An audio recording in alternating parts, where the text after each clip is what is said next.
Bonjour et bienvenue chez Dream Chaser, votre média qui interroge les passionnés, les hustlers. Aujourd'hui, on est avec Mathieu. Salut, ça va? Bienvenue Mathieu. Merci. Merci d'avoir accepté l'invitation. C'est normal. La base. Je sais que tu as un grand parcours, tu as un gros parcours très touchant. J'en sais un peu parce qu'on en a discuté, mais je ne sais pas encore tout.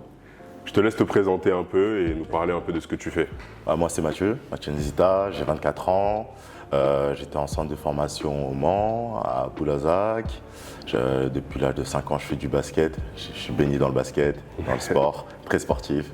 Et là, aujourd'hui, je me mets dans la remise en forme et je me mets dans le personal training, dans le basket. Ok, Voilà. Ok, donc un parcours sportif. Ouais, vraiment. que le sport. Ok, donc tu nous as parlé de centre de formation. On va vraiment axer l'interview sur le centre de formation parce qu'on n'a pas beaucoup l'occasion de parler de ça et de ce qui se passe vraiment à l'intérieur. Est-ce que tu peux nous expliquer à quel âge tu es rentré en centre de formation et comment surtout on y parvient? Déjà, il faut savoir que moi, très vite, j'étais mis dans les centres, j'étais au Pôle Espoir avant, Ok. à l'âge de 13 ans.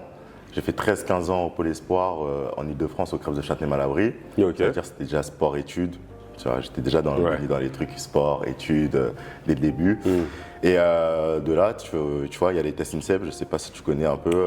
C'est là où il y avait Tony Parker. Oui, totalement. Voilà, tout simplement. J'étais au lycée pas loin, donc c'est vrai qu'on avait quand on passait les examens blancs, le bac blanc, à Vincennes, ils venaient passer c'est leur ça. examen. Donc, Ouais, c'est ça. C'est à Vincennes. ils étaient toujours KO. Ouais, c'est Donc, c'est ça, tout en sport, ça c'est fatigue à un moment, et tu dors. j'imagine. C'est sûr. Du coup, j'ai fait les tests INSEP et j'ai pas été pris pendant la sélection des tests INSEP. Tout le monde à l'âge de 14 ans rêve grand et veut aller à l'INSEP, ce qui est logique. Mais c'est pas une fin en soi. C'est pas une fin en soi. Du coup, tu peux toujours rebondir dans des centres de formation. Et il y avait pas mal de centres de formation qui m'ont contacté, dont l'Asvel, Bien. Le Mans. Ok. Si j'ai pas Orléans qui m'a contacté et c'est déjà pas mal. C'est déjà pas mal. Mais après, de mes souvenirs là, j'en ai oublié, c'est sûr, mais il y en avait d'autres. Ok. Et C'est à Le Mans, c'est ça? c'est ça, c'est au Mans, c'est au Mans. Et du coup, j'ai choisi Le Mans pour plusieurs choses. Déjà, le côté scolaire, mes parents, ils voulaient pas que je lâche la scolarité. C'est vrai que c'est important. Et moi, en vrai, je pensais que basket. C'est-à-dire qu'au début, je voulais aller à l'Asvel. Ok. Et le directeur sportif, qui était Philippe Desnaux à l'époque, il a bien communiqué avec mes parents sur le côté scolaire, il a bien communiqué sur le côté basket. Mes parents, ils ont kiffé, c'était à 50 minutes de Paris. Ils ont dit, allez, on y va, go, tu vas là-bas. Et puis même, il y avait les Nicolas Batum qui sont passés par là, c'est pas rien. Tu vois, il y a pas mal de joueurs qui sont ici du centre de formation du Mans.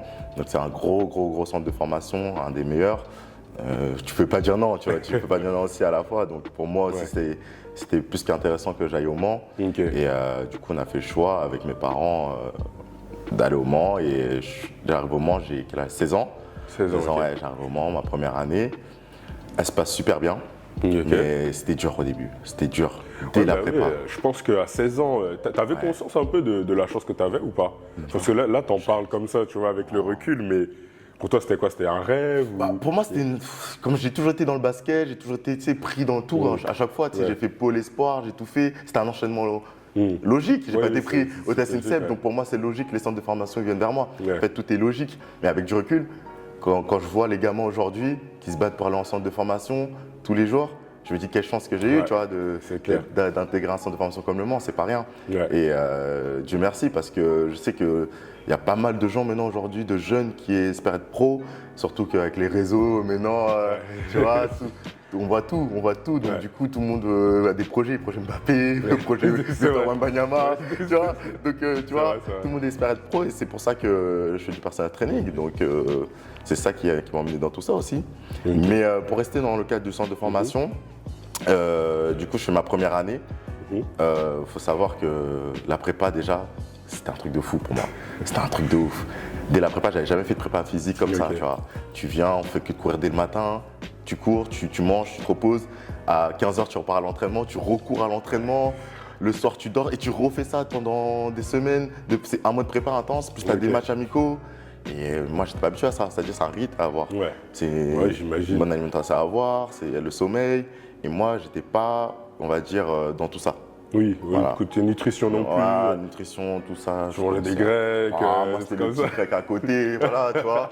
On va pas se mentir, on va pas se oui, mentir. non, mais- Voilà. Après, on pouvait pas le faire parce que, tu sais, il y avait un encadrement qui faisait qu'on devait bien manger, il y avait Oui. un suivi, il y avait les repas, et voilà. On était vraiment bien Ok. suivi. Ok, d'accord. Voilà, Du coup, il y a franchement, vraiment ce oui, suivi non, il y dans avait un le centre de suivi, formation. non, au moins, il y avait un suivi qui était parfait, nickel, Ok. rien à dire sur ça. Après, je fais ma première année. Justement, j'arrive à décembre, je sens que j'ai des douleurs au genou. J'ai des douleurs au genou, je me dis, ça va passer, bon. Le petit kiné, il va faire un petit truc, il va faire la magie. Je me dis, Et bon, ça ça va va aller. passer, un peu de glace, poche de glace sur les deux genoux. Je me dis, ok, mais ça passe toujours pas. Donc là, je commence à m'inquiéter. Et même le centre de formation commence à s'inquiéter. Donc on fait des radios. Et quand on fait les radios, on s'aperçoit qu'en fait, j'ai des fissures au tendon rotulien sur les deux genoux. Sur les deux. Sur les deux. C'est les genoux au Ouais, basket, ça pardonne pas. les genoux, ça C'est pardonne soit pas. genou, soit cheville. Ouais, c'est ça. Même t'as l'épaule, t'as plein de trucs. Moi, je me dis, attends, mais fissure au tendon rotulien, je connais rien de tout Ouais. ça. Encore une fois, qu'est-ce qu'il faut faire du coup? Oui, bah oui. Ils me disent, faut faire des PRP, c'est des infiltrations. Oui. Pour voilà, que après ça aille mieux par la suite. Du coup, je dis, ok, on fait PRP sur les deux genoux. Ça fait mal, ça, non? J'ai pleuré. Ouais, ça Je fait- dis, j'ai pleuré. J'ai pleuré, c'est la première fois que je pleure comme ça de ma vie. C'est une grosse seringue comme ça, Oui, en fait. oui, Si tu veux, et on puis- prend ton sang, après on Ok. l'injecte et tout sur ton Oh genou. là là. Et on joue comme ça, on tourne à l'intérieur. Ouais, j'ai Et- mal, là, ouais, j'ai mal. et là, c'est bon, on injecte le produit. Je la regarde, je dis, attends, vous avez pas injecté le produit là? Elle me dit, mais non, on n'a pas injecté le produit. Oh, Et là, elle injecte le produit, je pleure, je crie, tout ça. C'était une dinguerie. Du coup, je dis, bon, la suite, c'est quoi? C'est rééducation, c'est 1 mois et demi, sans rien faire. Je dis, ok, c'est rapide, 1 mois et demi. Donc, je fais 1 mois et demi, je me repose. C'était les vacances, du coup, je vois les kinés, je fais tout, je reviens à la prépa encore, du coup, de la saison d'après. ok. Je reviens, premier entraînement, je saute, boum, je sens comme si mon genou, il repart à zéro. Je sens comme si j'entends un pas. Oh là là. J'ai dit non, mais moi, comme vas-y, j'étais pas fut, je voulais jouer. Là, t'as continué. J'ai continué. Bah J'ai oui, non, mais on j'ai a dit, tous fait ça. c'est pas grave, allez, On je a viens de tous revenir, fait. je joue, c'est rien, je vais mettre de la glace, ça va passer encore une fois. Et je dis pas. Je dis pas pendant au moins 2 semaines. Même le cas il commence à être grave pendant 3 semaines, un Oui. mois, 1 mois et demi. J'ai quand même laissé traîner le truc. À un moment, tu peux pas mentir, ça se voit. En fait, tu le vois aussi. Oui, oui. Tu le vois de l'extérieur, que tu boites, Ouais. que tu joues pas complètement à 100%. Ils me disent, ok, on va faire une radio encore une fois. Et on fait une radio. Et là, ils me disent qu'en fait, le fait que je fais les PRP, il y a un bout d'os qui s'est enlevé. C'est-à-dire que ce bout d'os, c'est ça qui te fait mal en fait, sur la rotule, Ok. sur le genou gauche. Mais sur le genou droit, il était guéri, c'était parfait. Je dis, faut faire quoi du coup maintenant? Ils me disent, tu vas jouer jusqu'à la fin de la saison et après tu vas te faire opérer. Et je dis, Ok, ouais, donc attends, là, opération. je vais jouer quand même On avec va ça. jouer avec ça. Et Ils me disent, tu peux jouer. Le médecin, j'ai l'accord du médecin que je peux jouer avec. Et avec du recul, je me dis, j'aurais pas dû jouer, Ouais, tu vois. Ouais, t'es jeune, tu veux jouer aussi, tu dis, allez, ça, go. c'est ça. Mais bon, des fois, il faut Ouais. peut-être prendre le temps. C'est vrai que. bon, mais bon, Ouais, c'est avec c'est ça, le recul, c'est prendre ça. le temps de soigner et pour pouvoir revenir mieux. Exactement. Et du coup, après ça, tu as fait l'opération. Tu as Ouais. joué, tu as fait l'opération. J'ai fait l'opération, mais c'était la première fois en fait, je vais dans des centres de rééducation. Ok. Centre de rééducation, c'est une expérience c'était dur. C'était dur parce que c'était l'été. En gros, c'était l'été, tu vois, tous tes potes sont en tes vacances. potes. Toi, c'est l'été. Je me rappelle, c'était l'Euro 2016. 2016, ouais, voilà. oui. Ça veut dire que tu regardes l'équipe de France, t'es dans un centre de rééducation, tu vois. Bon, ça, en plus, c'est des mauvais souvenirs, on a perdu. Ouais, après, ça, c'est de la magie du sport, vraiment. C'est C'est comme ça. ça. C'est comme ça, Portugal, je m'en rappelle très bien. Bon. Ouais. Mais après, ce qui est fou, c'est que tu vas là-bas et j'avais 17 ans, non, 16, 17. Tu vas là-bas, tu découvres des gens, d'autres sportifs en fait. D'autres sportifs qui ont les mêmes blessures, d'autres qui ont d'autres blessures, donc tu apprends des autres, tu communiques avec tout le monde. Et c'est enrichissant en fait, c'est enrichissant et tu fais des potes. Tu fais Bah des potes oui. quand tu vas là-bas, tu fais des potes et tout. C'est encourageant pour Ouais, c'est pouvoir encourageant. continuer et On reprendre se aussi, booste je et tout. Et ce qui était bien, c'est que tu apprends aussi avec des kinés, tu apprends avec des préparateurs. Donc c'était ma première, on va dire, expérience dans un centre de rééducation. Voilà, franchement, ça s'est bien passé. Ok. Je suis bien ressorti, je suis bien revenu. Du coup, je reviens. Au top, nickel. Je fais l'opération, je reviens en forme. Ok. Pic de ma forme, incroyable. Franchement, je suis bien revenu. Même moi, j'étais. Bien surpris. Je m'attendais Même pas. mieux que lui, Ouais, mieux que ouais, c'est ça. physiquement, bah oui, parce C'est que- sûr, c'est ça. Du coup, je reviens. Ça se passe bien, je suis plutôt une bonne saison. Je suis en cadet, deuxième année. Ok. Et en cadet, deuxième année, moi, dans ma tête, c'est déjà d'aller taper avec les espoirs, tu vois, les plus grands. Les espoirs, en gros, c'est la passerelle jusqu'à U21. Oui, Voilà. ok. Et du coup, le coach espoir, il met pas mal avec eux. Et il y avait des blessés. Il y avait des blessés, Ok. du coup, premier match, il me fait jouer. Je me rappelle de la vie. Premier match, je joue, je mets 12 points.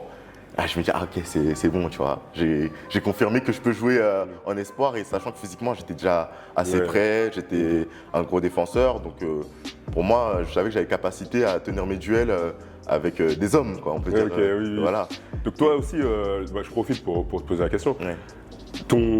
On va dire tes points forts, c'était quoi? C'était la défense? Mon point fort, c'était beaucoup la défense. Mais à l'époque, justement, c'est ce qui est fou, c'était pas le shoot. Ok. C'était pas le shoot, c'était beaucoup sur du drive, passer, je fais beaucoup dans la création. Ok. J'étais beaucoup altruiste en fait, je jouais beaucoup pour les autres. Ok. C'est ma personnalité aussi qui est en dehors. Ça se voit, ça se voit. Je donne beaucoup pour les Moi, je pense autres et que sur le terrain, aussi, j'étais parce que pareil. tu fais aussi, Voilà, c'est maintenant, ça. tu transmets. C'est ça. Du Ok. coup, j'étais beaucoup dans ça et beaucoup aussi, j'avais des capacités de scorer. Et d'être clutch, entre parenthèses, et de mettre des tirs un peu décisifs, parce que c'était toujours en moi, tu vois, mettre des tirs où on s'attend pas. Oui. Voilà, tu vois, on dit waouh, tu vois, lui il a mis ça, tu vois.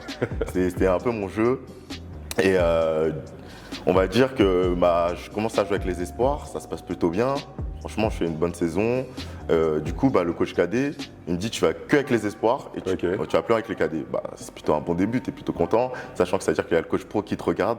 Il regarde que les matchs espoirs parce qu'en fait, il y a la passerelle, il y a les matchs espoirs avant les matchs pro. Ok. En gros, il y a toujours les matchs espoirs avant les matchs pro. Ça veut dire que nous, on joue à 18h et à 20h30, Et après, il y avait le match pro. Il y a les pros qui regardent, il y a le coach pro qui regarde, il y a tout le monde qui regarde, les dirigeants, tout le monde regarde. Donc tu peux pas te cacher. Ouais, c'est clair. Voilà, ça booste. Et puis même toi, après, derrière, tu regardes le match pro et tout ça. Donc tu regardes avec des gros yeux, tu te dis, je veux être là. C'est pas bon, j'ai fait l'étape espoir, mais maintenant, je veux être pro. Ouais, tu veux vois. aller plus loin. Mais il y a un chemin à faire. Il y a un chemin et tu penses que tu es là, mais en fait, non, tu es là encore. C'est long. Ça se passe plutôt bien. Je fais ma deuxième année, du coup, je suis encore cadet troisième année, mais je suis que espoir. Et là, je suis encore des douleurs au genou, mais ça va. J'arrive à bien traiter par rapport à ce que j'avais fait. Et c'est la première fois, là, il y a le coach pro qui me contacte. Il me dit, viens t'entraîner. Et j'étais en stress total. Stress total, panique. J'imagine. Panique, ah là là, incroyable. Tu peux pas aller plus haut après ça. Ouais, c'est ça. En plus, il me semble que cette année-là, Le Mans. Non, c'était une année où Le Mans, ils n'étaient pas au top de leur forme. Mais si je me rappelle, il y avait quand même Rodrigue Beaubois qui était là, qui est un gros joueur, qui a fait la NBA et tout ça. Donc moi, j'étais en stress. J'étais en stress total, tu vois, il y a des Américains, ça parle anglais, moi je parlais pas anglais, j'étais là, tu vois, t'es comme ça, tout l'entraînement il est en anglais, le coach il parle qu'en anglais. Ah oui, donc, ça c'est important que tu le dises, parce que c'est vrai qu'on n'a pas conscience, mais c'est vrai qu'il y a, même si on est en France, il y a beaucoup de joueurs qui jouent en NBA avant ou NCAA et qui jouent en France. Et du coup, moi ça parle anglais en fait. C'est ça parle anglais. Donc toi t'es là, En fait, nous on connaît que les mots un peu de trash talk, qu'on game et tout, tu vois, mais le truc c'est que le langage basket, tu dois le connaître en fait. Voilà, c'est ça. Si t'as le langage basket, c'est bon, on se comprend sur le terrain. Tu vois, t'as pas besoin de communiquer, de fou, tout ça, juste communication basket et c'est lancé. Ça se passe plutôt bien, premier entraînement avec les pros, du coup ils me rappellent, je suis dans les enchaînements et tout. Et faut savoir que en fait, pendant cette période-là, j'avais ma maman qui était malade. J'avais ma maman qui était malade. Du coup, moi, j'étais beaucoup dans le bon. Je suis loin, mais il faut que j'appelle ma mère, savoir comment elle va. C'est-à-dire que pendant cette période-là, j'appelle beaucoup mes frères et sœurs parce que je suis beaucoup soudé avec eux. J'appelle mon père et tout. Il y a pas mal de fois qui me disent ouais, ma maman elle est à l'hôpital, voilà, tout ça et tout. Et moi, cette approche-là, par exemple, j'aurais dû, avec du recul, le dire au centre de formation, voilà. Ma mère elle est malade, donc comment on peut gérer la chose. Des fois je serai un peu moins bien. Voilà, c'est ça. Mais moi je voulais pas montrer ce côté-là, tu vois. Oui, t'étais en mode mindset. Ouais, mindset, on m'a tout déchiré. Surtout c'est l'éducation que j'ai eue. Peu importe ce qui se passait, mes parents m'ont toujours dit, peu importe ce qui se passe, faut envoyer, faut rester focus. Et c'est comme ça. Donc moi je restais focus, travail c'est travail. Et j'avais déjà ce mindset-là dans ma tête et j'étais jeune quand même. Oui, c'est ça aussi. Ouais. C'est là, avec le recul, c'est vrai, l'expérience, tu vois. Mais c'est pour ça que c'est important que tu en parles, justement, pour être conseillé aussi les plus jeunes ou ceux qui sont au centre de formation à l'heure qu'il est, qui nous écoutent. Mais ouais, j'imagine que ça ne devait pas être facile à gérer quand même. Ouais, c'est pas facile, il y a l'école. Hein. Aussi. L'école, et moi, c'était pas trop ça, on va pas se mentir. Hein. C'était pas trop ça, mais comme j'étais bon au basket. Non, mais après, ça faut pas le dire, mais c'est vrai qu'aujourd'hui, c'est différent. Oui, On associe beaucoup sur l'aspect école, scolaire. Bah oui, à la défense, moi, je me rappelle, j'étais pas. Je voulais aller au centre de formation de Chalon-sur-Saône, je voulais le dire. Et là-bas, c'est bac en 4 ans. Ok. C'est-à-dire que tu as une année. Non, c'est bac en. Bref, tu as une année en plus. Ok, d'accord, oui, parce que normalement c'est 3 ans. Ouais, voilà, ça, tu as une année en plus là-bas pour passer le bac. Ils voient mon dossier scolaire, ils me disent non, ce sera pas possible et tout, il y aura trop de retardataires, il y a trop de lacunes, de machin et tout. Je me dis bon, écoute, on va aller au Mans dans tous les cas. Voilà. Comme quoi, c'est important. Ouais, c'est important, c'est important l'aspect basket. Surtout, ouais, c'est vrai que maintenant, surtout par exemple même dans le foot et tout, enfin dans tous les sports, ils insistent beaucoup sur ce point-là parce que tu peux te blesser à tout le monde, fin de carrière et après, il y en a plein qui se sont retrouvés un peu. Donc, du coup, je fais un petit bond dans le temps, on va dire. Donc là, tu joues avec les pros. Je sais que avec les espoirs, tu m'as dit qu'à un moment donné, ça allait moins bien. Je crois que tu étais capitaine espoir, du coup. Ouais, c'est ça. Mais que ça allait un peu moins bien. Ouais, c'est ça. Et mais toi, t'es focus en fait avec les pros. Voilà, c'est ça. Du coup, t'as laissé un peu. C'est pas que j'ai laissé, non, j'ai pas laissé parce que tu peux pas laisser. Tu t'entraînes tout le temps avec eux et en même temps, tu dois être performant le samedi et tu peux pas mentir, on voit. Et si t'es pas bon, le coach pro il va dire t'es pas bon avec les espoirs, moi je vais pas te faire jouer avec les pros, il y a aucune. Tu vois, il y a aucun lien. C'est ça qui est. Tu dois être performant avec les espoirs pour pouvoir prouver que tu peux aller un peu plus haut. Donc tu dois faire des stats, tu dois faire des chiffres, ce qui est important. Et moi en fait, ça se passait. C'est pas que ça se passait pas très bien avec mon coach, c'est que c'est comme ça. C'est comme ça, c'est le sport. C'est ça. Il y a des conflits, c'est comme ça. Et tu dois gérer au maximum. Étant jeune, j'avais 18 ans, moi je prenais pour moi en fait. Ouais. Je prenais que pour moi, personnellement. Oui. Alors qu'avec du recul, des fois, c'est juste qu'ils voulaient de mon bien ou voulaient me pousser dans mes retranchements pour la suite, tu vois. Mais moi, j'avais pas ce truc-là. Ça veut dire que je disais, il me saoule, là, j'appelais mon agent, moi, j'en peux plus, là, je te jure, une fois, carrément, on fait un match amical. Match amical contre une équipe qui s'appelle Ajal, qui est au Mans, vraiment, qui était en National 3, qui était une grosse équipe qui montait en National 2 à cette période-là. Et première action, je fais pas la passe dans le corner à un gars. Il fait, pourquoi tu fais pas la passe? Pourquoi tu fais pas la passe? Prends tes affaires, dégage! Il me dit ça. En plein match? Ouais, en plein match, en match amical. Moi, je réagis comment? Je fais, je commence à réagir comme ça, tu sais. Et les gars, ils commencent à prendre, tu vois, rentrer tout part. Moi, du coup, je prends mes affaires et je me barre, tu vois. Je me taille. Et j'appelle mon agent, je m'appelle dans le trajet, j'appelle mes parents en pleurant. J'en ai marre, j'en peux plus, c'est bon. Et tout ça. Et en fait, même avec du recul aujourd'hui, c'est que j'aurais dû faire quoi? Rester dans le vestiaire. Montrer que je suis en capacité, ok.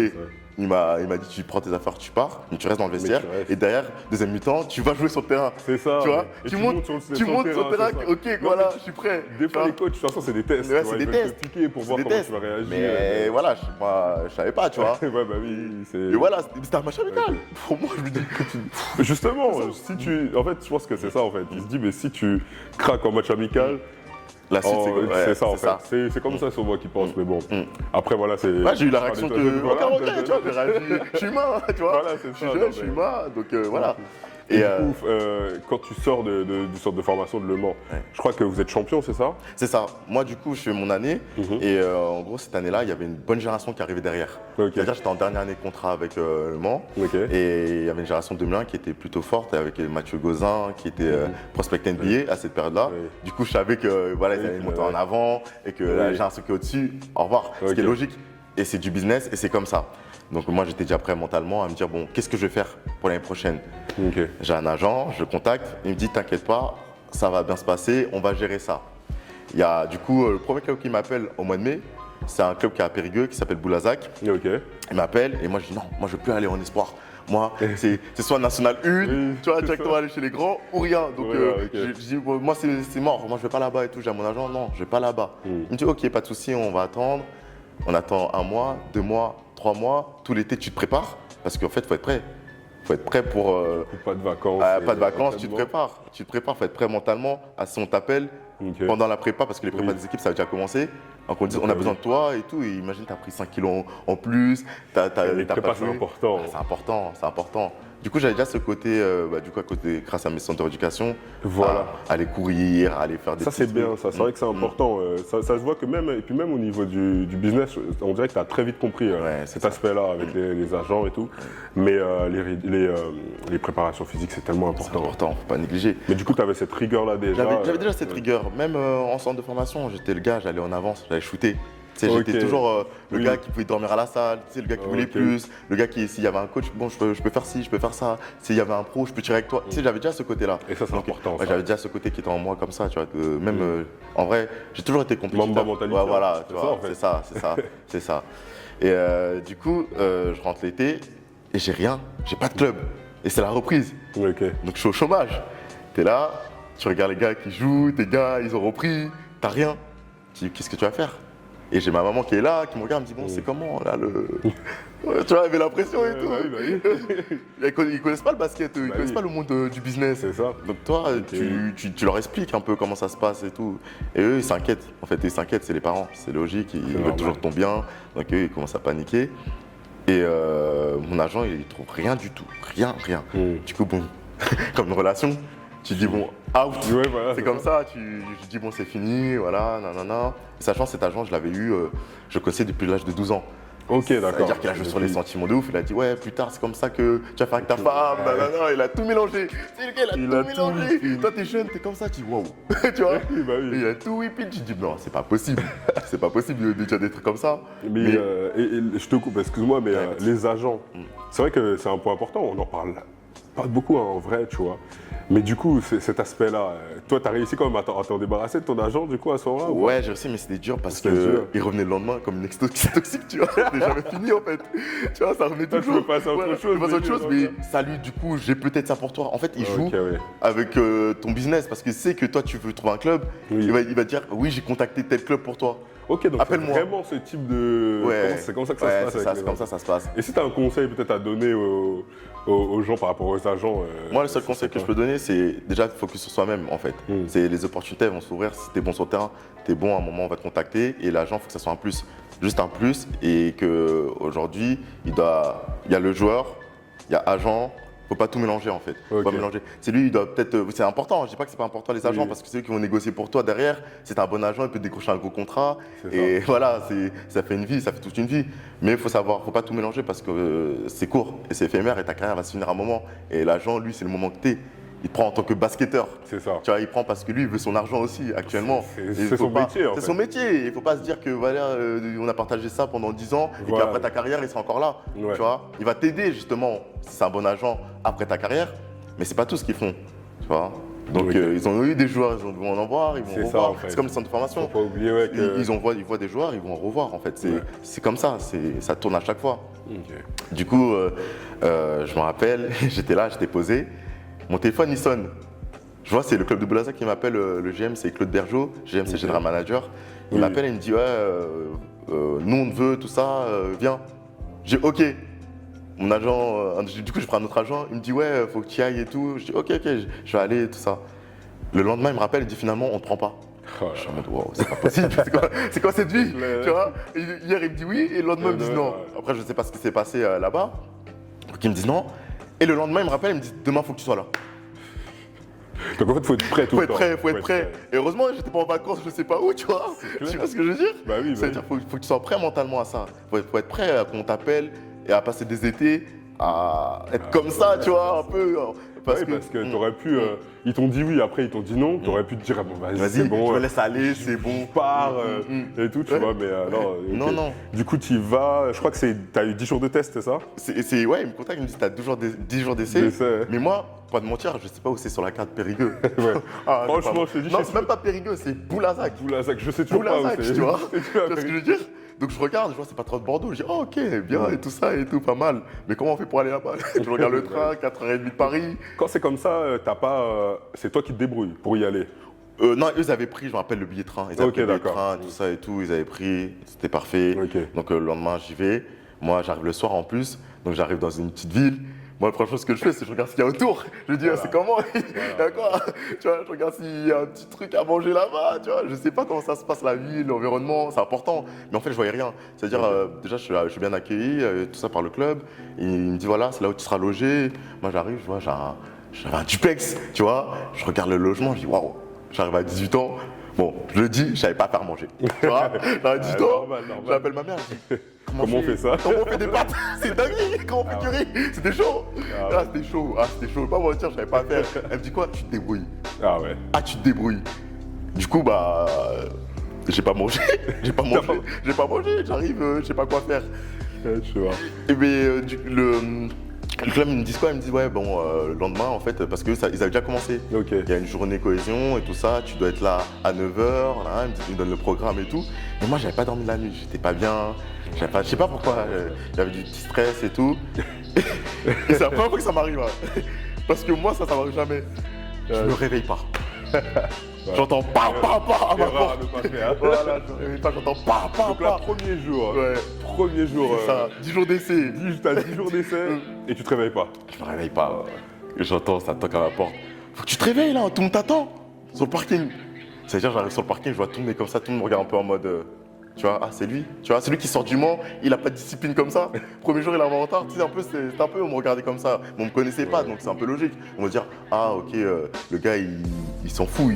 Tu vois, il pense qu'il a la grosse tête, il sort du Mans, qu'il a il arrive dans un club comme Boulazac parce qu'il venait de monter en Jeep Elite. Donc ils disent, voilà. Oui. Donc j'arrive dans la cohésion, je dis bonjour à tout le monde, je me rappelle, on fait du canoë, tout ça et tout, ça se passe bien. Mais derrière, moi je pense déjà à l'entraînement en fait. Pendant ces journées-là, je pense qu'au basket. Bah oui, parce qu'en plus, vu que tu arrives en retard, il faut que tu t'assures à l'entraînement pour pouvoir montrer. Exactement. Et du coup, ça se passe comment à l'entraînement? Du coup, j'arrive, le coach il m'analysait beaucoup, je me rappelle, le coach pro. Et dès le premier entraînement, il me dit quoi? Il me fait, ok, c'est bon, c'est bouclé, tu vas rester ici, tu peux garder tes affaires. Et moi j'avais dit à ma mère, t'inquiète pas, je prends toutes mes affaires, je vais rester là-bas. Je lui ai dit, elle m'a dit, mais non, mais prends pas trop d'affaires et tout, on sait jamais. Voilà, les mamans, c'est logique. Mais si tu reviens, non, maman, moi je vais rester là-bas. J'avais confiance. J'ai dit, t'inquiète, je sais que je suis un bon basketteur. C'est juste ce qui se passe là actuellement, ça arrive. Ça va arriver à tous les basketteurs, ça va arriver, ça fait partie du business. Mais quand tu sais que tu es bon et tu t'entraînes l'été, tu vas rester là-bas et il n'y a pas de souci à se faire. J'avais pas de souci dans mon mindset, j'étais prêt, tu vois. Que basket. La tête, c'est important. Ouais, c'est important. C'est important d'être prêt. Et j'étais prêt physiquement, basketement. Du coup, ça se passe super bien. Et voilà, cette première année-là, au top. C'est là où je fais quand même un bon début de saison, je suis toujours avec les espoirs, je m'entraîne bien avec les pros, tout se passe bien. Et à un moment, j'ai mal à la hanche. Je me dis, bon, je connais mon corps, je connais parfaitement mon corps, avec les genoux, les machins. Je dis, bon, allez, sais quand il y a quelque chose qui va pas. Il y a un truc qui va pas et tout. Je me dis, je vais aller voir le staff médical, c'est pas normal, j'ai mal, ça me frotte. Je sens comme une inflammation. Il me dit, ouais, ok, on pense que c'est ça. C'est les adducteurs, tu mets une poche de glace, on va voir le kiné, il va bien t'étirer, il va faire les trucs, ça va passer. Ça passe toujours pas. Donc là, je m'arrête. Ah, par contre, avec du. Oui, là tu avais l'expérience. Ouais, je m'arrête. On fait les échographies et je reçois un message du général manager et du médecin. Demain, rendez-vous 16h dans le bureau. Je me dis, waouh. Ça sent pas bon. Ça sent pas bon et tout. J'arrive dans le bureau, je vois tomber comme ça. Le médecin, il est comme ça. Il change la lumière et tout. Il me dit, installe-toi, on va t'expliquer. Moi, je connaissais rien à l'anatomie du corps humain. Il me fait un dessin et tout. Un petit croquis.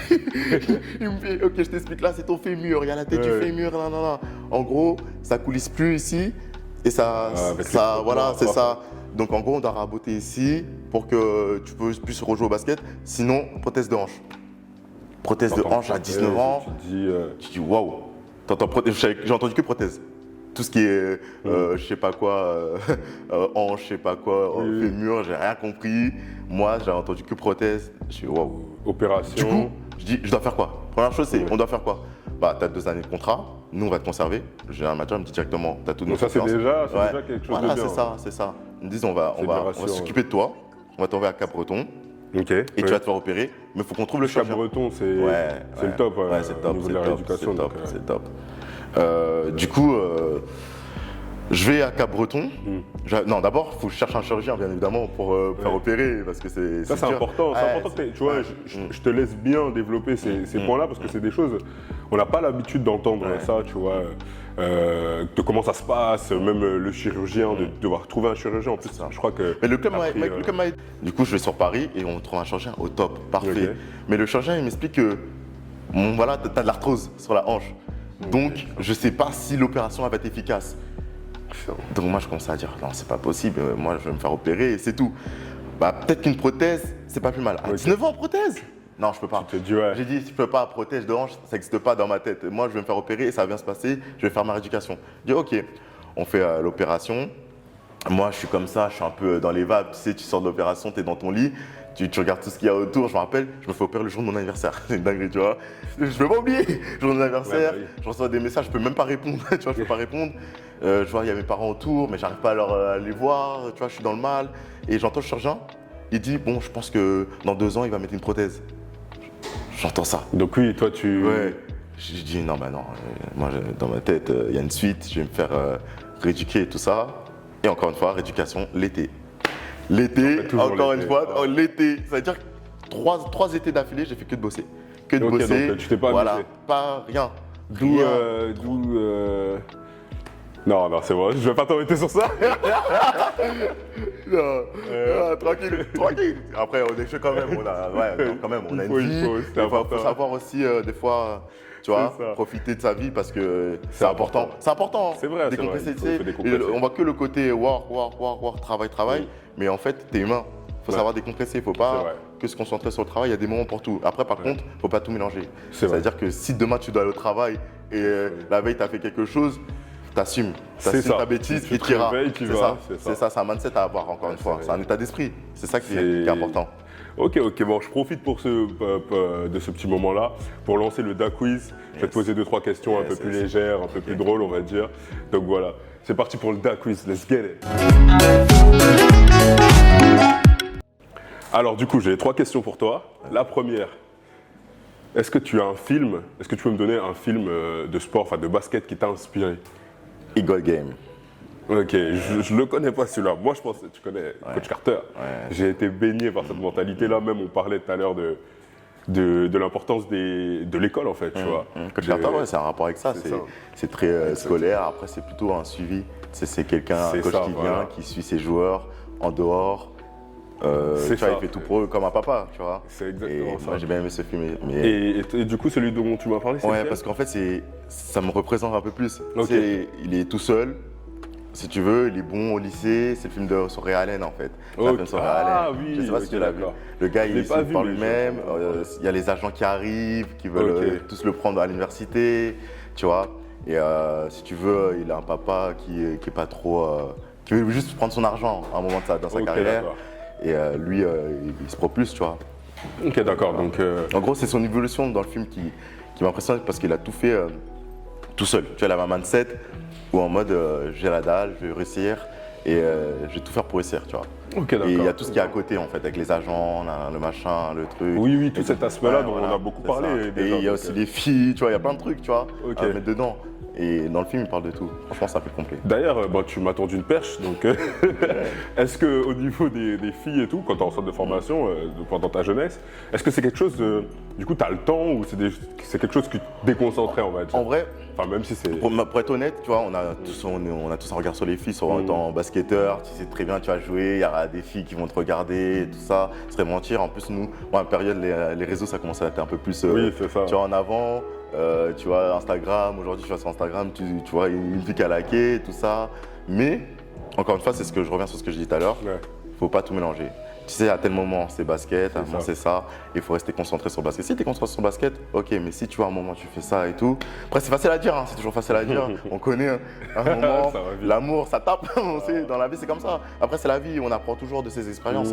Donc, je peux pas dire, voilà, la personne elle va tomber amoureuse, la personne elle doit, tu vois, être sérieux, ou la personne, peu importe, chacun gère ses situations. Donc ça va, t'as pas raté d'entraînement? Non, moi jamais. Jamais raté un entraînement, carrément. Je connais des gars, ils ont fait ça. Carrément, c'est moi, je suis désolé, j'ai entraînement demain. Tu vois, j'étais le gars comme ça, désolé. Ah, si. Ah, ils en ont souffert. Ah oui. Ok. Alors, autre question, est-ce que tu as un joueur contre qui tu as joué qui t'a vraiment choqué? Est-ce qu'il y a quelqu'un contre qui tu as joué, tu t'es dit, il est vraiment fort, lui là, c'est... Un joueur que j'ai vu et que j'ai pu m'entraîner un peu avec lui, c'est Rodrigue Beaubois. Ok. Rodrigue Beaubois, il sait tout faire sur le terrain. Moi, je pense que s'il n'avait pas de problème de blessure, lui aussi, il serait NBA, il serait là, il serait top scorer. Hein. Enfin, j'abuse de top scorer, mais il serait dans les... Il serait bien, quoi. Il sait tout faire. C'est un magicien. C'était incroyable ce qu'il faisait. Balle en main, même il saute, il faisait tout. Le gars, c'est incroyable ce qu'il faisait. Rodrigue Beaubois, franchement. Ok, d'accord. Ok, lourd. Dernière question. Le basket féminin. C'est vrai que surtout en France, là, on voit beaucoup d'initiatives qui se font. Qu'est-ce que tu en penses, toi? Est-ce que ça a assez développé? Franchement, moi, pour ma part, j'ai ma meilleure pote qui est créatrice de contenu. Elle essaie vraiment de mettre en avant le basket féminin. C'est sur sa page Hack and Play, ça s'appelle Rocky Chichon. Et franchement, là, ça se met de plus en plus en valeur. Quand on voit Sabrina qui a fait sa marque de chaussures, qui fait un concours de shoot contre Steph Curry. Tu vois, c'est plein de trucs comme ça, on met en avant petit à petit, ça commence à arriver. Et c'est pour ça que c'est important, pas délaisser, parce que du basket, ça reste du basket. Ça reste du basket, et le niveau. Voilà, c'est ça. Le but, à la fin, c'est quand on regarde les médailles, par exemple au JO, il y a le basket féminin et le basket masculin. Donc si on peut prendre une médaille aussi avec le basket féminin, on y va. Donc c'est important de vraiment mettre en avant le basket féminin aussi et pas délaisser ça. Pour moi, c'est très important. Ok. Bon franchement, belle parole pour la fin du Da Quiz. Ouais. J'ai pas réussi à te... Tu vois? Non, ouais, on peut pas. C'est lourd. C'était le Da Quiz, let's get it. Du coup, on va reprendre sur ton parcours. Yes. Du coup, tu nous parlais de ta blessure au niveau de la hanche. Tu as dû repartir en rééducation pour la 3e fois d'affilée, 3e été d'affilée. 3 étés, ouais. À ce niveau-là, comment ça se passe au niveau de ton mindset, justement? Déjà, il faut savoir qu'à cette période-là, j'étais mieux entouré parce que j'avais un préparateur mental.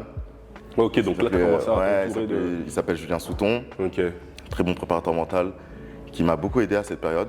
C'est-à-dire j'étais plus entouré, on va dire. Et j'étais plus prêt à aller me faire opérer et à revenir sur le terrain parce que je sais que j'avais un an de contrat. J'avais plus d'assurance. Et aussi, le truc qui m'a aussi mentalement débloqué, c'est que je me suis dit, de toute façon, tu as déjà eu tes blessures. Tu sais comment revenir. Tu sais ce qu'il faut faire pour revenir. Tu sais... Mais là, cette blessure, elle est différente. Ouais. Parce que j'étais en fauteuil roulant. J'étais en fauteuil roulant. Donc là, tu marches plus. Tu passais tes jours à... Et moi, j'ai pas l'appartement. C'est-à-dire, il y a l'ascenseur. Il y a l'ascenseur. C'est-à-dire, je rentre chez moi. Je suis resté chez moi bloqué pendant 1 mois. Et en fait, là, je fais une dépression. Je fais une dépression et je fais que de manger. Et moi, j'ai ma mère qui est malade, tu vois, à côté. C'est-à-dire que je devais aussi avoir un regard sur ma mère. Parce qu'elle avait des cachets à prendre, des trucs à prendre. Et c'est-à-dire que je devais regarder comment elle allait. Il y avait ma petite soeur qui allait à l'école. Mon frère, il travaillait, il m'a commencé à travailler. Mon père, il était au travail. C'est-à-dire qu'il n'y a personne à la maison. Je suis tout seul. Et moi, je faisais quoi toutes mes journées? Basket, manger. Je regardais que du basket et je mangeais. Et là, je me suis dit, mais attends, en fait, là, tu fais que te blesser, mais qu'est-ce que tu peux faire aussi pour développer un truc aussi? Tu fais que de te blesser. À un moment, il faut commencer à réfléchir aussi. Et je me dis, bon, allez, t'as un an de contrat, réfléchis pas à ça. Je me dis, dans tous les cas, réfléchis pas à ça parce que t'auras mal à la tête et t'es dans ta dépression. Et en plus, t'as grossi, t'as pris du poids. Donc, tu vois, concentre-toi. Voilà, j'étais arrivé à 100 kilos quand même. Et si j'arrive à la reprise avec un an de contrat, Boulazac, on prend en charge le centre de rééducation et tout, et il me voit comme ça, je dis, c'est pas possible. J'ai dit, non, c'est pas possible. Du coup, je vais au centre de rééducation à Cap-Breton. Ça se passe super bien. Franchement, c'était au top. Je reviens, je sors de Cap-Breton, je cours, je suis au top et tout, je suis nickel. Donc là, tu te laisses pas aller en fait. Ouais, là je me laisse pas aller, je me mets dedans. Et c'est là que je passe un été vraiment où je commence à avoir un personnel trainer, basket. Voilà, je commence vraiment à faire une équipe autour de moi pour me dire, voilà, là, c'est ma dernière contrat, c'est ma dernière espoir aussi, il faut préciser. Donc il faut. C'est-à-dire que là, si tu sors de là, il faut aller taper, être pro direct, tu vois. En plus, tu t'es arrêté combien de temps du coup à cause de la blessure? Je me suis arrêté 6 mois. 6 mois. Et je suis revenu quand même, je suis bien revenu parce que on m'a parlé de prothèse, tu vois, de base. C'est ça, prothèse de hanche. Ici quand même. Ouais, je suis revenu. Prothèse, prise de poids, dépression, c'est important que tu le dises, tu vois, parce que c'est vrai que c'est souvent tabou, surtout dans le sport. Il y a beaucoup d'histoires aussi, même en NBA, de joueurs au niveau de la dépression et tout, mais qui n'osent pas en parler. Mais c'est important, des fois on ne se rend pas compte, mais on peut être dans cette phase-là. C'est sûr. Et tu t'es entouré. C'est ça qui est important. J'avais 20 ans. 20 ans, et j'avais pas ce. Moi, j'ai une difficulté, c'est d'aller vers les gens et dire voilà, je vais pas bien. Ok. J'arrive pas à faire ça parce que moi dans la tête c'est faut que j'aille bien tout le temps. Et c'est surtout l'éducation du papa aussi. C'est ça. Qui, et puis... Tu vois, il est toujours fort. Moi mon père il a toujours été montré une éducation. Il montre pas les émotions. Non mais de toute façon c'est. C'est-à-dire j'ai jamais vu mon père pleurer, j'ai jamais vu mon père me dire ça va pas. Il va au travail, il revient, il se plaint pas. Tu vois. Donc ça veut dire que moi aussi inconsciemment j'ai pris de mon père ce côté-là. Oui. Voilà, j'ai une petite sœur aussi. Donc tu dois être fort pour la veine. Voilà, c'est ça, c'est ça. C'est ça. Fier à 100% à ce niveau-là. C'est une éducation aussi qu'on a. Après, je pense que pas que nous, mais au niveau les papas noirs, c'est souvent comme ça. Ouais, faut le dire, c'est ce qu'il faut le dire. C'est ça. C'est bien d'un côté. Après, des fois, c'est un peu moins bien parce qu'on se livre pas et tout. Mais on va pas se livrer. C'est-à-dire que c'est pas simple. Mais du coup, je reviens à Boulazac à la prépa. Et c'est ça qui est drôle, c'est que quand je reviens, ils me disent mais t'as trop perdu de masse musculaire. À 83 kilos, c'est pas normal. Ils savent pas par quoi je suis passé. Oui, c'est ça. Ils savent pas en fait. Ils savent pas. Ils disent ouais là, il s'est passé quoi? Et là, ils pensent que j'étais en dépression parce que j'ai perdu trop de poids. C'est tout le contraire. C'est que j'ai lutté tout un été à perdre du poids pour revenir en forme. C'est-à-dire, je reviens au top, parfait, nickel. Je reviens, je refais les matchs, ça se passe super bien. Cette année-là, en plus, je suis désigné capitaine de l'équipe Espoir. J'entraîne avec les pros. Le coach Bertrand Parvot, il me fait confiance. J'avais créé un lien qui était fort avec ce coach-là. Donc là, je pouvais plus me livrer. C'est la première année de ma vie où je pouvais plus me livrer avec un coach. Je venais vers lui, on discutait, même des fois, il se posait, il me disait, tu fais un café, tu vois, des trucs comme ça, tout bête. Voilà, parce que j'arrivais toujours en avance. Moi, je suis le gars, l'entraînement était à 10h, je pouvais arriver à 9h à la salle. Et lui, il arrivait à 9h. Moi, ça me surprenait les coachs qui arrivaient en avance aussi, tu vois. Mais moi, j'arrivais en avance pour faire mon shoot et il me proposait un petit truc. Après, on allait shooter, machin. Et franchement, ce lien qu'on a créé, c'était humainement pour moi, c'est le meilleur lien que j'ai eu avec un coach. Voilà, et ça t'a vraiment aidé du coup franchement, ça m'a aidé. Donc voilà, je reviens. Et là, encore une fois, boum, j'arrive en décembre. Non, même pas décembre, j'arrive en février. J'arrive en février. Je fais un match, je joue à Marmande en Coupe de France. Marmande qui était une grosse équipe nationale 2. Enfin, nationale 2, qui jouait la montée en nationale 1. Et ils étaient premiers du classement en National 2. Et en fait, la Coupe de France, t'as les espoirs qui jouent contre les nationales. C'est-à-dire, on sait que ça a été un match pas simple. Tu avais un meneur américain qui joue à Rouen, d'ailleurs, aujourd'hui en Pro B. On s'est dit, waouh, lui, ça va être chaud à le tenir. Donc voilà. Et ce match-là, c'est spécial parce que c'est la première fois de ma vie. Je joue contre un gars de ma ville. Tu vois, je joue contre un gars de ma ville. Je dis, oh là là, il s'appelle Alassane et tout. Je dis, ouais, je joue contre lui, tout ça, ça va être stylé et tout. On joue le match. Ça se finit, on mange, on prend notre collation. Et là, il vient vers moi, il me dit Mathieu, viens, il faut qu'on discute et tout. Je me dis ok, bon, vas-y, on va discuter. Mais il me regarde un peu bizarrement, il est comme ça. Je sens qu'il y a un truc qui est bizarre. Il me dit sois fort. Je dis qu'est-ce qu'il y a? Ta mère est décédée. Ouais, donc là. Moi, je suis là, je le regarde, je dis mais j'y crois pas. J'y crois pas. On m'a pas appelé, on m'a rien dit. J'y crois pas. C'est-à-dire que je commence à faire un peu une crise de panique, je commence à trembler. Je commence à trembler, tout ça, il commence à le voir et tout. Et là, je vois qu'il y a le staff qui vient vers moi et tout. Et là, je commence à voir, c'est sérieux. Il me dit, ouais, faut que tu rentres. On nous a appelés, il y a un truc de sérieux chez toi. Et là, j'appelle du coup ma famille. Je leur dis, ouais, pourquoi vous ne m'avez pas prévenu? Ah, je commence un peu à crier dessus. Et là, j'entends une voix derrière ma petite sœur fait, mais pourquoi tu me cries dessus? Maman est morte. Ça m'a mis un pas. C'est-à-dire, bon, arrête de faire tes gamineries, on n'a plus le temps. Maintenant, tu dois t'occuper de ta petite sœur. Et t'as plus le temps de faire ça. Tu peux plus. Tu peux plus. Et surtout, je me suis dit, mais attends, j'y crois pas. Tant que je suis pas rentré à Paris, j'y crois pas. J'y crois pas là. Là, je réalise pas. Tu vois, je peux pas y croire. Du coup, je rentre à Paris. Première chose que je fais, c'est que je cours au salon parce qu'en fait, elle était malade. Du coup, je cours au salon, voir si elle est là. Et là, je réalise qu'elle n'est pas là. Et toujours quand je ouvrais la porte, elle venait elle me sauter dessus dans les bras. Mon fils, nanana. Faut savoir que ma mère, elle était malade, mais jamais personne ne pouvait croire qu'elle était malade. Tu vois, c'est encore un truc que j'ai pris d'elle. On ne pouvait pas croire qu'elle était malade. Tu la voyais dans la rue, elle était toujours le sourire, en forme, 100%. Même une anecdote, si tu veux, mon année au moment où j'avais le contrat, ils m'ont laissé repartir voir ma mère parce qu'elle était à l'hôpital et tout. Pendant 2 semaines, elle était dans le coma et tout ça. J'y vais. Le jour même, quand j'arrive, il m'envoie un message, il faut que tu rentres demain, entraînement, le coach il a besoin de toi. Tu vois? Et c'est ça en fait. Et ma mère, elle s'était réveillée à cette période-là. Et je lui dis, elle me dit, sois fort, peu importe ce qui arrive, reste dans le basket, reste concentré, rentre bien demain, fais attention à toi. Donc du coup, je repars sur le terrain. Et quand je suis rentré après pour faire les funérailles et tout, ma petite soeur, elle m'a vu un truc, elle me dit, en fait, maman elle nous a dit un truc, c'est si un jour elle part, c'est si tu as un match de basket, tu joues ton match et après on va te dire. C'est pour ça qu'on t'a laissé jouer ton match et on ne voulait pas que tu te déconcentres. Mon frère il m'a dit ça et tout. Et Et avec du recul, je dis waouh, tu vois. Et ils m'ont jamais dit. Et moi, je les écris dessus, ouais, pourquoi Oui, et c'est tout. ça, mais bon, après. Et du coup, ouais, c'est ça. Sur le moment. Donc, on prépare les funérailles. Il faut savoir que c'est ma dernière année contrat à Boulazac là-bas. Donc, je me dis, bon, il y a funérailles, mais il faut que je me prépare quand même. C'est-à-dire, même pendant les funérailles, j'allais à la salle. Tu ouais, continues je reste focus. J'arrive à la salle, je m'entraîne, je fais mes trucs. Et tout le monde rigole à chaque fois, ah, ça va et tout. Moi, encore une fois, je montre rien. C'est-à-dire, on pouvait même pas savoir que ma mère était décédée. Tu vois. Et à un moment, il y a un gars, il me regarde comme ça. Il me regarde comme ça, il me regarde comme ça. Je dis, mais qu'est-ce qu'il y a? Il fait, tu m'impressionnes. Je sais que ta mère est décédée, mais depuis tard, je te regarde. Comment tu fais? Oui, tu montres rien. Tu montres rien. Je lui dis, bah, lâche au sport. Encore une fois, lâche au sport. Encore, t'inquiète pas, dans mon lit, je vais aller pleurer, mais lâche au sport, tu vois. Lâche au sport parce que je me prépare. Après les funérailles, il faut que je revienne et je dégomme tout parce que c'est ma dernière contrat et il faut que je trouve un club derrière. Donc je fais les funérailles, ça se passe bien. Et on fait jamais, on va dire, le deuil. C'est avec le temps, tu vois, il y a plein de choses qui se passent avec le temps, même aujourd'hui, tu vois, j'y pense encore. Et c'est même fou, c'est plus tu grandis, plus tu dis ah oui, ça, plus tu réalises que ça. Et tu marches, même je marche dans des endroits sur Paris, parce que ma mère, on aime bien bouger, sortir et tout. J'ai ah oui, je marchais là avec ma mère. Souvent j'arrive, je dis ça, et dans ma tête, mais je le dis pas à mes amis. Eux ils le savent pas, des fois je marche ici, mais moi dans ma tête, je fais ah, c'est là, je passe avec ma mère. Je pense beaucoup à elle. Et ça, encore une fois, c'est un truc que je monte pas. C'est un truc que je monte pas, mais tout ce que je fais, c'est en valeur avec elle. Voilà, je suis connecté encore avec elle et c'est pour ça qu'on dit Dieu est grand. Voilà, c'est pour ça. C'est ça, c'est ça.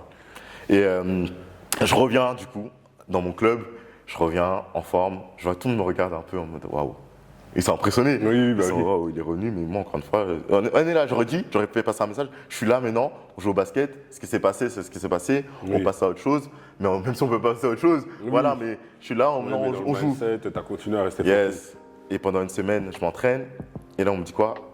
Arrêt du championnat, Covid-19, on arrête tout, c'est fini. Le fameux Covid. Et là, je me dis, waouh, je fais quoi? Je repars à Paris ou je reste dans mon appartement à Périgueux? J'ai dit, je reste. Le club, ils ont bien fait, ils m'ont laissé. Ils m'ont dit, ok, il n'y a pas de souci, on te laisse tout seul faire. Donc là, tu as pu vraiment te retrouver avec toi-même. C'est-à-dire, j'ai fait un confinement tout seul, tranquillement. C'était le moment où justement je voulais récupérer tout ça. Je ne vais pas revenir à Paris. Voilà, je suis vraiment resté seul au moment du confinement. Je parlais à personne, pas sans dire. Je me faisais des réflexions dans ma tête. Qu'est-ce que je peux faire? C'est ma dernière contrat. Je cherchais un agent, j'avais plus d'agent. Je cherchais un agent. Tous les anciens agents, oui, t'es obligé. Je rappelle mon ancien agent. T'es obligé à un moment. C'est ça, c'est le business. Ça fait partie du business. C'est toi l'ex toxique finalement. Voilà, tu rappelles. Et là, il dit désolé. Il dit désolé, ça c'est cette période-là. Moi j'étais là pour toi. Toi tu m'as envoyé chier un peu. En plus Covid et tout. Covid ça va être compliqué. Ça fait 3 ans tu joues pas. Tu sais, et toi tu oublies ces facteurs-là. Tu oublies ces facteurs. En fait, ça fait 3 ans. Tu te bats avec tes blessures. Tu te bats avec les choses de la vie, plein de choses. Et c'est des trucs que tu contrôles pas en fait. C'est des trucs que moi j'ai pas contrôlé, que j'ai pas voulu. Tu vois, c'est pas des trucs par exemple, je sais pas, je suis allé sortir dehors, je suis parti me bagarrer, je dis la merde, mais aller en boîte. C'est des trucs, tu vois, ça tu peux contrôler. Tu aurais pu rester chez toi et pas aller en soirée. Là, c'est des facteurs. Tu vois, peut-être qu'on peut dire peut-être sur l'alimentation, peut-être ça joue, peut-être que sur le sommeil, mais avec les sites, tu refais le monde. Donc il y a plein de trucs que tu peux pas savoir aujourd'hui, mais ce qu'il faut savoir, c'est que après cette période, je rentre du coup à Paris. Je rentre à Paris, je me dis, je fais une saison blanche. J'ai une saison blanche à me remettre de tout ça. Et pendant cette période-là, j'ai dit, je coupe mon téléphone. Tout. C'est-à-dire que tous les agents ne m'appellent pas. Même mon ancien club qui a essayé de me contacter, je ne réponds pas. C'est-à-dire que j'avais vraiment envie de couper avec tout le monde. Inconsciemment, tu sais, je suis rentré un peu dans une petite dépression. Il y a le Covid, il n'y a rien à faire. Il y avait un couvre-feu. Même pour aller, je voulais aller courir, je ne pouvais pas aller courir. Le Covid, c'était terrible. C'est à ce moment-là, j'ai acheté tout le matériel. Muscu, élastique, tout. Je me suis dit, allez, tu vas tout faire à la maison. Et je commençais à filmer, à faire des vidéos, renforcement musculaire. Donc c'est là que tu as commencé à rentrer dans... Et je me filmais en fait, je me filmais, ça m'encourageait. Et j'envoyais à mes amis. Mes amis disaient, mais c'est trop bien ce que tu fais et tout. Mais pourquoi tu développes pas ça? Pourquoi tu donnes pas ça à des gens? Voilà, tout ton savoir-faire. Et c'est ton vécu en fait, c'est ton expérience avec les blessures, le centre de rééducation, les machins, surtout tous les préparateurs que j'ai eu, physiques, j'en ai eu pas mal. Comment voilà, c'est ça, le préparateur mental. Surtout le préparateur mental. Et aujourd'hui, je lui dis un truc, c'est plus de lui que je prends que des préparateurs des préparateurs physiques. J'ai plus pris des choses de lui dans la préparation mentale que dans la préparation physique parce que le mental, c'est le facteur clé en fait. C'est ton cerveau qui envoie les informations à ton corps. En fait, vraiment, le cerveau c'est le moteur. Le cerveau, il ne faut pas le négliger et c'est sur ça que je mets le nez, c'est vraiment le cerveau. Quand tu vas être bien en dehors, tu seras bien sur le terrain. Ça c'est un truc qui est primordial.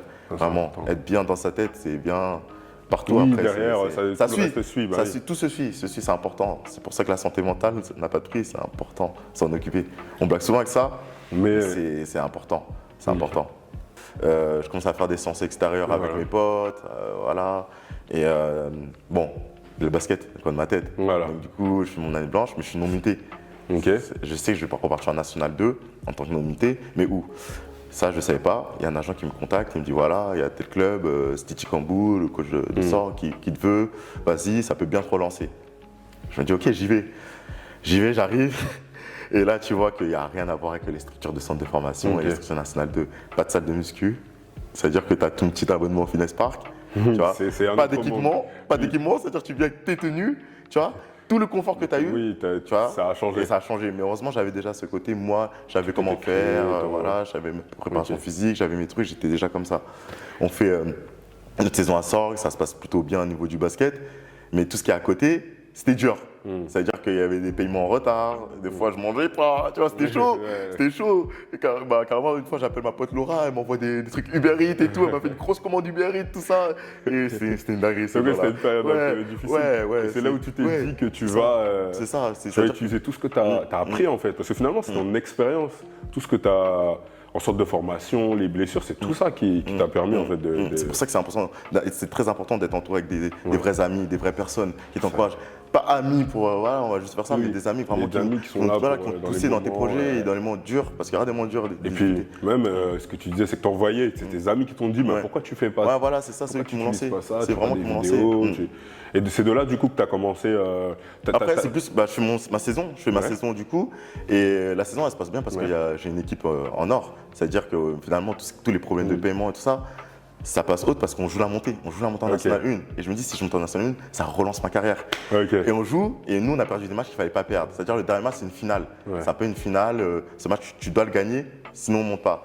On joue le match, et moi, comme ma vie c'est un film, comme dans les films, ça c'est trop, franchement c'est trop.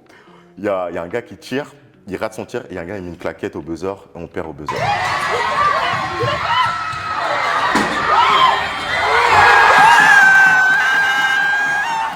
Et là, je regarde, et je fais pas comme les autres. Tu sais, les gars, ils pleurent parce qu'on perd le match. Ouais. Mais moi, dans ma tête, c'est plutôt waouh, encore un truc. Ouais, encore. Encore un truc. Tu vois, mais les gens autour de moi, ils savaient pas, mais moi, j'étais en mode oh, encore un truc, tu vois, en plus, qui se rajoute. En fait, pourquoi moi, tu vois? Oui, Pourquoi bah oui. ça, tu vois? Le Encore sort une fois, s'acharne, limite. pourquoi? Et là, du coup, tu te poses des questions. Et Qu'est-ce là, que je me je pose vais des faire questions, je me dis, bah, qu'est-ce que je peux faire? Et là, je dis, vas-y, je reviens sur Paris. Parce qu'ils voulaient me re-signer le club, mais moi, je ne voulais pas pour X raisons. Ça tient qu'à moi. Je reviens, je me dis, ouais, allez, je vais développer ce que je vais faire. Ok. Je vais développer mon savoir-faire, mon savoir-être, transmettre Et sur les transmettre, jeunes, ouais. transmettre sur tout le monde qui est à côté et vraiment axer sur le basket. Et après, sur la remise en forme parce que toutes les blessures que j'ai eues, et en fait, je donne C'est tout ça. ce que j'ai eu, tout ce Tout qu'on ce m'a que- donné, voilà, c'est je ça. transmets. C'est ça, en fait. Et aujourd'hui, voilà, il n'y a pas d'âge. Je joue le basket, il n'y a pas d'âge, c'est ça qui est beau. J'ai des enfants de 5 ans de 5 ans. jusqu'à 40 ans qui sont là et on joue, tu vois, filles, garçons, peu importe. Ok. Donc, De toute façon, on aura l'occasion de te voir ouais, c'est sûr. pendant tes cours, tout simplement. Mais tu me parlais aussi quand tu parles de transmettre, tu me disais aussi la dernière fois que tu as ce rôle un peu de grand frère ou même Ouais. de limite de papa C'est avec ça. les petits. C'est ça. Ça, c'est quelque chose qui est important Ce qu'il pour faut toi. savoir, c'est que les parents, quand ils donnent les gamins, Oui. c'est pour eux, c'est leur trésor déjà, c'est leur gamin. Donc en fait, tu dois transmettre quelque chose et ils le sentent. Les gamins, il n'y a pas d'âge, ils sentent ton énergie en fait. Ouais. Ils sentent vraiment tes valeurs. Ils sentent vraiment. Après, je suis quelqu'un, on va dire, qui va rigoler avec eux, Ouais. mais qui va être comme ça aussi Ouais, des comme fois. ça. Voilà. Et c'est-à-dire qu'ils vont toujours te respecter quand tu es comme ça. Ils vont toujours te respecter et j'ai une facilité avec les gamins. J'ai une facilité qui est en moi. Je sais pas, c'est Dieu qui m'a donné, mais avec les enfants, j'adore ça. J'adore les enfants, donc j'ai aucun problème avec ça. Je peux passer des journées avec des enfants. Et je sais que si par exemple un regard comme ça, il va stopper. Ok, Tellement tu sais, d'accord, je suis oui, rentré dans leur tête, tu vois. Ok. Je suis arrivé à ce point-là. Donc dès que j'arrive à ce point-là, c'est là que j'ai compris que vraiment les enfants, c'est fait pour moi et que j'ai pas de problème Et avec puis ça. aussi, Et je vais pas me faire marcher ils dessus. transmettent des bonnes énergies. Je voilà. pense que c'est ça, tu C'est leur ça. transmets quelque chose aussi, Voilà, ils te c'est donnent pour toi aussi. une énergie. Non, mais c'est. Mm. Ok, et du coup, aujourd'hui, là, aujourd'hui et plus demain, qu'est-ce que tu. Aujourd'hui, moi, prévois ce serait de m'occuper des joueurs, leur faire monter, par exemple, quelqu'un qui aimerait un centre de formation, le Ok. suivre, Ok. justement, sa progression jusqu'à qu'il soit pro. C'est ça mon but, vraiment, C'est ça ton c'est de but aussi. suivre, voilà, c'est de suivre les jeunes qui aimeraient être pro, qui envisagent. Parce qu'il y a un chemin à avoir. Et pas faire le rôle d'agent, ça c'est pas mon rôle. Oui. Mais vraiment Non, mais lui même donner, aussi dans les clés pour voilà, l'équilibre et l'aspect mental, encore une fois. Le bien-être. Oui, c'est ça. Un bien-être pour qu'il soit bien par la suite. Voilà, c'est vraiment ça. Ok, d'accord, parfait. Ok. Alors, j'ai une dernière question. Déjà, je te remercie C'est normal. de nous d'avoir partagé ton expérience. Voilà, je pense que moi, j'ai bu tes paroles encore une fois et c'est important que tu aies parlé de tout cet aspect-là, tout ce dont on ne parle pas en fait, tout simplement. Et donc la question un peu qu'on pose à tout le monde sur la fin, c'est pour toi, Dream Chaser, qu'est-ce que ça représente? Qu'est-ce que ça veut dire? Pour moi, c'est rêver grand. Déjà, c'est important. Quand tu es jeune, te dire, bah lui, il est fou. On dit, mais comment il rêve comme ça, lui? Tu sais, pas se dire, on se limite à ça. Moi, je vais à l'NBA, ok, bah tu vas à l'NBA, mais tu ne mens pas à toi-même. Ça veut dire que tu dois avoir grand, ok, tu vas à l'NBA, mais derrière, qu'est-ce qu'il faut mettre, quel ingrédient? C'est rêver grand pour moi. Voir les choses en grand. Voilà, c'est plutôt ça. Super, parfait. Une autre petite question que j'avais oubliée. Est-ce que tu aimerais, enfin, qui t'aimerais voir en interview chez nous? Alors, bonne question. On va se lancer sur ma pote Laura Kéchichian. Ok. Elle va mettre le basket féminin en avant, donc Ça pourquoi serait pas. super, Laura vraiment. Kéchichian. Ok, parfait. Bon, bah, je te remercie. Yes. De rien, pas de problème. Yes, bye.